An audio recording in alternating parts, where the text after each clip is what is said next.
To really understand why a narcissist can never quite bounce back from betraying a super empath, we first have to understand what that super empath actually meant to them psychologically. And the truth here is far more layered than most people assume. We already know narcissists run on what's typically called narcissistic supply, external validation, that temporarily papers over the void where genuine self-worth should exist. But here's the thing people often miss. Not all supply is equal.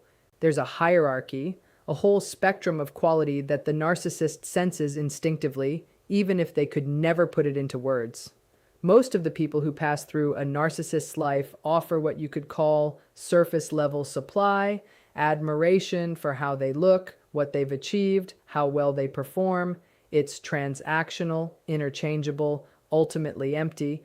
The narcissist burns through it fast and constantly needs more because it never actually nourishes anything real inside them. It's the emotional equivalent of empty calories fed to a psyche that is quietly starving.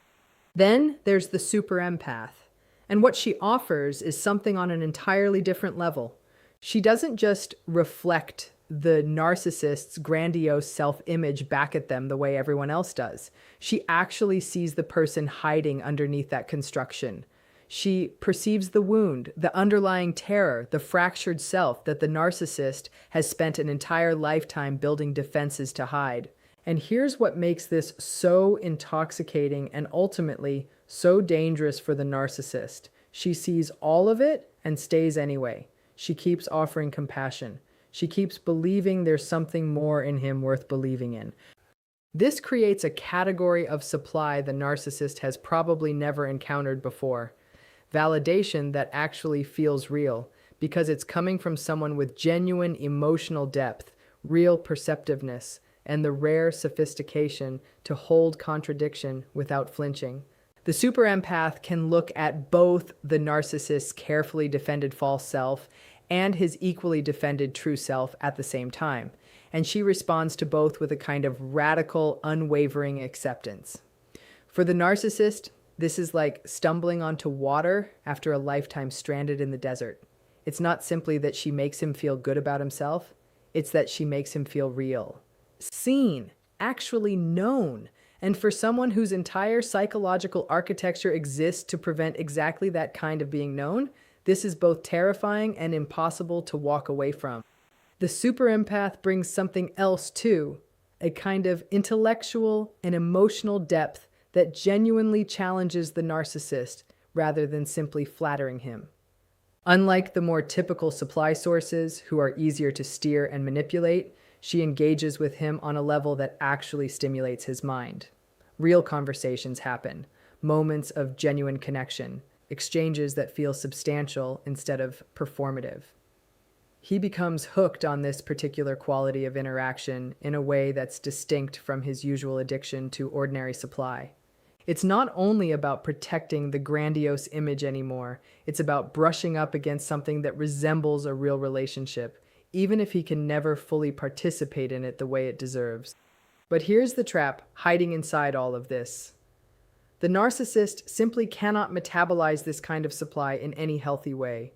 He can't integrate it, can't build anything on top of it, can't let it actually change him. Instead, he consumes it. He takes and takes from her depth, using it to feel momentarily whole, but he cannot give anything back in kind because he has no real access to his own emotional depths. He's drawing endlessly from a well he has no ability to refill, and this is exactly where the betrayal becomes inevitable. His pathology eventually pushes him to devalue and destroy the very thing he depends on most. Maybe the intimacy becomes too exposing. Maybe she starts asking for reciprocity he can't provide. Maybe the shame of being genuinely known finally becomes unbearable. Whatever the specific trigger, he sabotages the relationship, and often the cruelty involved is almost spectacular in its scale. And then it's gone. He loses this entirely unprecedented quality of supply. And here's what he discovers in the aftermath. It cannot be replaced. He might find other sources of validation, other people to charm or manipulate, other relationships to dominate, but he will never again find someone with that particular combination of depth, perception, patience, and genuine care. He will never again be seen that completely and accepted anyway. He will never again have access to that level of connection, that quality of intellectual and emotional stimulation. He has destroyed something irreplaceable, and on some level, he knows it. Every relationship that follows becomes a disappointing echo of what he had and threw away. Irreplaceable loss. This isn't the same as ordinary missing someone. It isn't the same as grief. It's the experience of losing a crucial part of your own psychological functioning, like losing a limb you never realized you were depending on until it was suddenly gone. And what makes this so devastating is that he can't even articulate what he's lost. He doesn't have the emotional vocabulary or the self-awareness to say something like, I depended on this person to regulate my nervous system, to contain my projections, to stabilize my sense of self. Instead, he just experiences a void, an unbearable, gnawing absence that nothing seems able to fill. So he tries to fill it. He looks for new supply, new relationships, new sources of validation. But there's a problem. No one else has that particular combination of depth, resilience, perceptiveness, and tolerance she had. No one else can perform that regulating function at the same level. The new people might be attractive, successful, even genuinely kind, but they don't have the emotional sophistication required to hold his complexity. They're either too shallow to sense what he actually needs, or too psychologically healthy to give it to him. They set boundaries where she offered seemingly limitless patience. They step back where she would have stayed. They ask for reciprocity where she gave without condition. And so the void just remains. He keeps searching for what he lost, but he's chasing something that can't be recreated. He's looking for someone who will do the impossible work of making him whole the way she did. And that person, quite simply, doesn't exist. Or if she does, she's another super empath who's already learned not to sacrifice herself for someone incapable of reciprocating. At some point, he begins to sense that he's alone with himself in a way he's never been before. And that aloneness is unbearable because his own inner world isn't a safe place to be. It's shame, emptiness, fragmentation, terror. Exactly what all the grandiosity, manipulation, and control were designed to help him escape in the first place. Without her regulating presence, he's forced to confront the terrifying truth that he genuinely does not know how to be with himself. He never developed the capacity for self-soothing, self-reflection, or self-compassion. He outsourced all of it to other people, and especially to the one person who could actually do it at the level he needed. And now she's not just physically gone, she's psychologically unavailable in a permanent way. She's closed the door, set the boundary, reclaimed her own energy. She's no longer willing to serve as his emotional regulator, his container, his stabilizer. And that leaves him alone with the one companion he's spent his entire life running from, his own unintegrated self. Unlike her, that self offers him no comfort, no regulation, no relief. Just an echoing emptiness that no amount of new admiration can ever fill, because what's actually missing isn't external validation in general. It's the one specific person who could make his internal world feel bearable. And the cruelest irony of all is this. He drove away the only person who ever made him feel less alone inside his own head. But there's another layer here that cuts even deeper, one that strikes right at the core of the story he's told himself about who he is. Because the super empath wasn't just regulating his emotions or supplying an unusually high-quality kind of validation. She was, in a very real sense, living proof of his fundamental goodness. Let me explain what I mean. The narcissist exists in a state of what you might call ongoing existential insecurity, a deep uncertainty about whether he's actually worthy, actually lovable, actually deserving of taking up space in the world. Every bit of grandiosity, every manipulation, is ultimately an attempt to settle a question he can never fully resolve. Am I fundamentally bad, or am I actually special? Most of his relationships don't help him answer that question at all. Casual admirers are too easy to fool, so their validation feels hollow because he knows they're only reacting to the performance. People he's manipulated or dominated can't offer proof of his goodness because he knows that devotion was coerced. Even loyal family members can start to feel more like obligations than genuine choices. But the super empath was different. This was someone with real depth, real integrity, real emotional sophistication, who chose freely and with complete awareness to love him. Someone who looked past the mask and stayed anyway.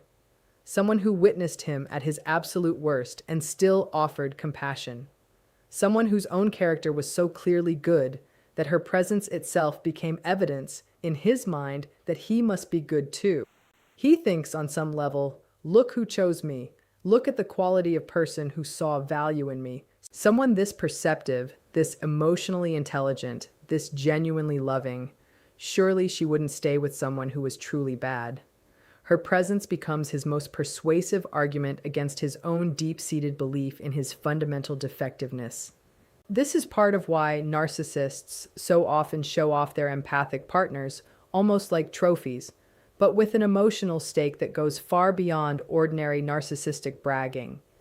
It's not simply, look how attractive my partner is, or look how accomplished they are. It's closer to, look who chose to be with me. This proves I'm capable of real love. This proves I'm not the monster I secretly fear I might be. She becomes his redemption story made flesh. As long as she stays, as long as she keeps loving and believing in him despite everything, he can hold on to the fragile hope that he was capable of genuine connection, that he's worthy of authentic love, that somewhere underneath all the dysfunction, there is something redeemable. And then comes the betrayal. Driven by his own pathology, he does exactly what his disorder compels him to do. He devalues, manipulates, betrays. Maybe it's infidelity. Maybe it's outright cruelty. Maybe it's a slow accumulation of disrespect that finally becomes too much to bear. The specific form the betrayal takes almost doesn't matter. What matters is that it's severe enough to finally overwhelm even her seemingly endless capacity for understanding. And when she finally leaves, not in anger or hysterics, but with the calm clarity and self-respect that comes from genuine healing, his entire redemption narrative collapses in on itself. Because her leaving carries a message he cannot dodge. I saw all of you. I understood the wound underneath the behavior. I had compassion for your suffering. I believed in what you could become. And after all of that, after truly knowing you, after genuinely loving you, I'm choosing to leave because what you did is unacceptable. Because who you actually are in practice, regardless of who you might be in theory, is not someone I can go on loving without destroying myself in the process. This is categorically different from every other person who's left him. When someone leaves who never really knew him, he can tell himself that person simply didn't understand. But the super empath understood him completely. Her leaving isn't a misunderstanding. It's a verdict. The one person whose love could have served as proof of his fundamental goodness has withdrawn that love with full information. The one person whose judgment he actually trusted, because of her perceptiveness and integrity, has rendered a verdict, and it's damning. He can no longer console himself with the idea that if people really knew me, they'd love me. Someone really knew him. Someone really saw him. And she concluded that his behavior, the predictable expression of his own pathology, made him unworthy of her continued love and presence. That destroys his last refuge, the fantasy that somewhere underneath all the disorder, there's a good person waiting to be found. Because the one person equipped to actually find that goodness looked for it, believed in it, gave it every possible chance to show up, and eventually had to accept that either it doesn't exist or it's buried so deep beneath the pathology that it makes no real difference either way. He can't find another super empath to restore this story for him because any other super empath will eventually arrive at exactly the same conclusion. The problem was never that the first one didn't understand him or couldn't handle him. It's that she understood him perfectly and made her choice based on that understanding.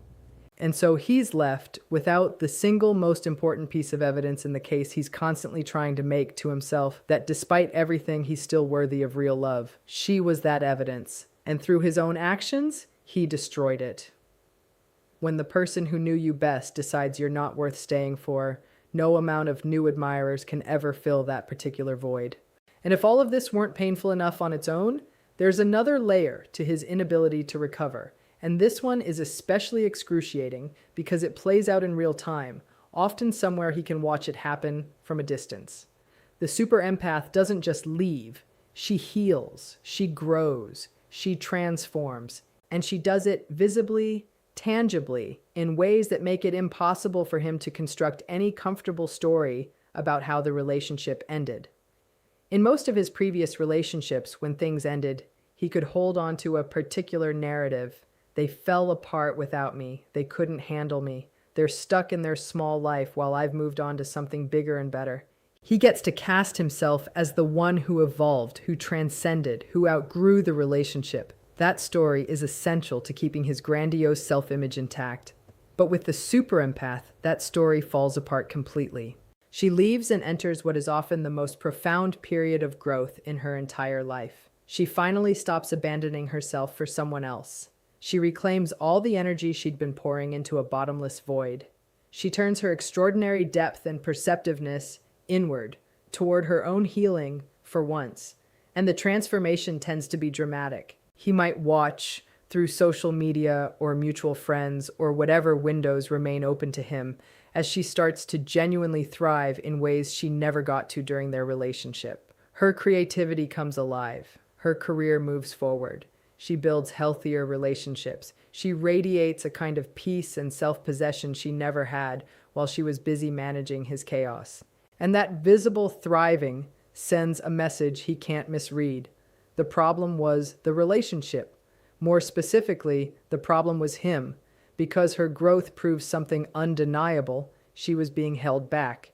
All that depth, all that capacity, all that emotional intelligence he was feeding on was being drained away, funneled into the impossible task of trying to love someone who couldn't receive love, trying to heal someone who wouldn't do his own healing work. Once she's free of that dynamic, she doesn't collapse or shrink. She expands. She becomes more fully herself. She steps into potential that was simply inaccessible while she was constantly regulating someone else's nervous system, managing someone else's fragility, absorbing someone else's projections. For him, this is unbearable to witness because it directly contradicts everything he needs to believe about himself. In his worldview, he's supposed to be the special one, the evolved one, the one who outgrows others. But instead, here she is, demonstrably outgrowing him. Not through superiority or one-upmanship, but simply by choosing herself and doing the actual work of genuine healing. And unlike him, who might cycle through relationships while keeping his core pathology completely untouched behind a surface-level makeover, her transformation is real. It's not a performance. It's not image management. It's actual integration, actual growth, actual evolution. You can see it in how she carries herself, how she talks about the relationship without bitterness or lingering entanglement, how she's genuinely moved forward instead of simply moving on to the next distraction. This creates a comparison he can't escape. While he stays fundamentally the same, cycling through the same patterns with new supply, trapped inside the same defenses, still avoiding the same original wound, she is actually transformed. She's taken the pain of the relationship and turned it into raw material for real development. He might find new partners, new sources of validation, new stages to perform on, but none of it amounts to real change. He's running the same program with different actors, and on some level, he knows it. He knows he's still the same person, still driven by the same fears, still protected by the same mechanisms. Meanwhile, she's become someone new, not because she's superior, but because she did the thing he cannot do. She faced herself honestly. She felt her pain instead of projecting it onto someone else. She took responsibility for her own part in staying too long, and she committed to real healing instead of simply managing her image. That gap only grows more stark with time. Years might pass, and he's still essentially the same, maybe with a different partner being treated the same way, maybe more isolated, maybe more bitter, but fundamentally unchanged.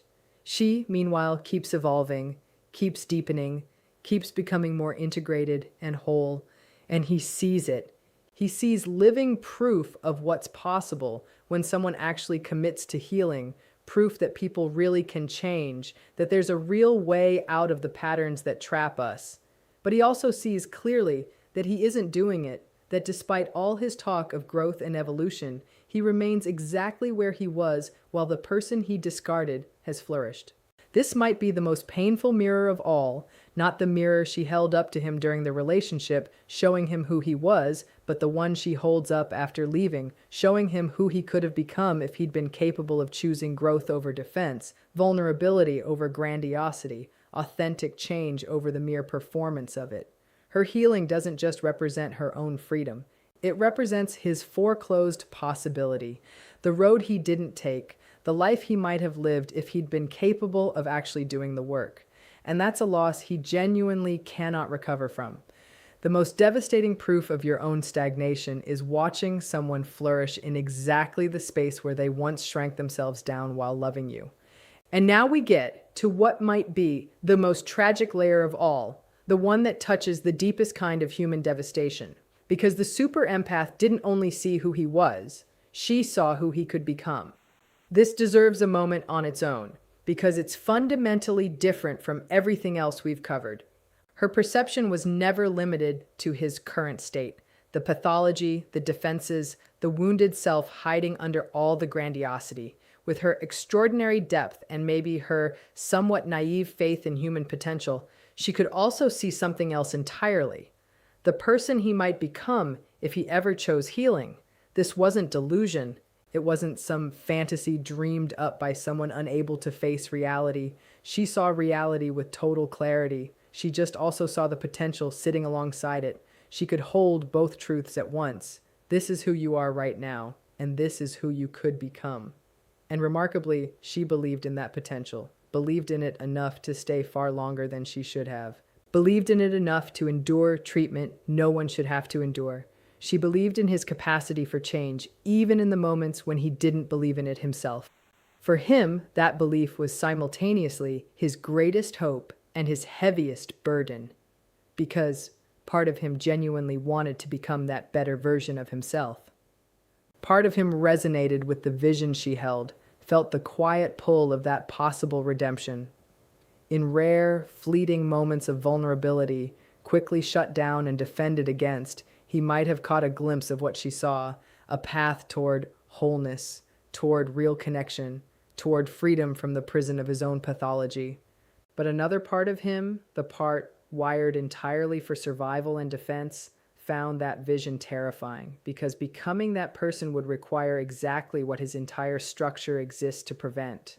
Facing the wound, feeling the shame, acknowledging the damage he's caused, sitting in the unbearable vulnerability of not knowing who he is without his defenses. So he stayed trapped between those two poles, the desire to become what she believed he could be, and the terror of what that transformation would actually demand of him. And in that trap, he did what his pathology always compels him to do. He chose defense over growth. He chose the familiar pain of his disorder over the unfamiliar pain of healing. He betrayed not only her, but the vision she held of who he could become. And when she finally left, when she accepted that he was choosing pathology over possibility, defense over development, something irreversible happened. He didn't just lose a person. He lost the last witness to his own redemptive potential. He lost the only person who could look at him at his absolute worst and still hold on to faith in his capacity for something better. No one else will ever believe in him quite that way again. And here's why. Belief of that particular caliber requires an extraordinarily rare combination of depth, perception, and radical acceptance. It requires someone who can see straight through the defenses without being fooled by them. Someone who can perceive genuine potential without being naive about the current reality. Someone whose own character is solid enough to hold hope for another person's growth, even while that person is actively undermining it. She was that rare combination. And he didn't destroy her faith through one single dramatic betrayal. He wore it down through the accumulation of 1,000 smaller ones. Through the repeated choice to protect the false self instead of risking the exposure of the true one. Through the pattern of hurting the one person who actually believed in his healing. Through the fundamental refusal to do the terrifying work real transformation demands. When she finally withdrew her belief, not out of anger, but out of acceptance, she took with her his last tether to the possibility of redemption. because everyone else left in his life either believes in the grandiose false self, which isn't real, or sees only the pathology, which offers no hope at all. She was the only one holding both truths simultaneously. I see who you are, and I see who you could be, and I believe you're capable of closing that gap. After she leaves, he might come across other people who claim to believe in him, but that belief will always feel hollow because it's built on incomplete information. New partners might admire the false self, but he knows, somewhere, that they're being fooled. A therapist might hold out hope for his healing, but he can keep them at a safe distance, never truly vulnerable. Friends might stay loyal, but he knows they don't see the full picture. Only she saw everything and still believed. And through his own choices, he has permanently forfeited that. This creates a particular kind of despair he may never fully put into words, even to himself. It's the despair of knowing that someone once truly saw your best possible self, not as flattery, not as manipulation, but as honest perception, and that you systematically dismantled her faith in your ability to actually become that self. You proved her wrong about you, but in the worst possible way. You demonstrated that her belief wasn't misplaced because she misjudged your potential, but because you refused to ever reach for it. He's left haunted by a version of himself that never got to exist, the person he could have been if he'd had the courage to meet her belief with real action. That ghost follows him into every relationship that comes after, every new beginning, every moment where he might have chosen differently and doesn't, because now he knows what was possible. He's seen himself through eyes that perceived his potential, and again, he's chosen to remain exactly who he is instead of becoming who he could have been. She took with her not just her love, not just her stabilizing presence, not just her validation. She took his last real shot at believing in his own redemption, because no one else will ever believe in him with that exact combination of clarity and hope, truth and faith, unflinching perception, and unwavering compassion. And somewhere, in whatever limited capacity he's capable of knowing anything true about himself, he knows he deserved that belief and he destroyed it. That someone saw the best in him and he repaid that vision with betrayal. That he was offered a genuine path toward healing and chose pathology instead. When you destroy the faith of the one person who could see both who you are and who you might have become, you don't just lose their presence in your life, you lose your own possibility along with it.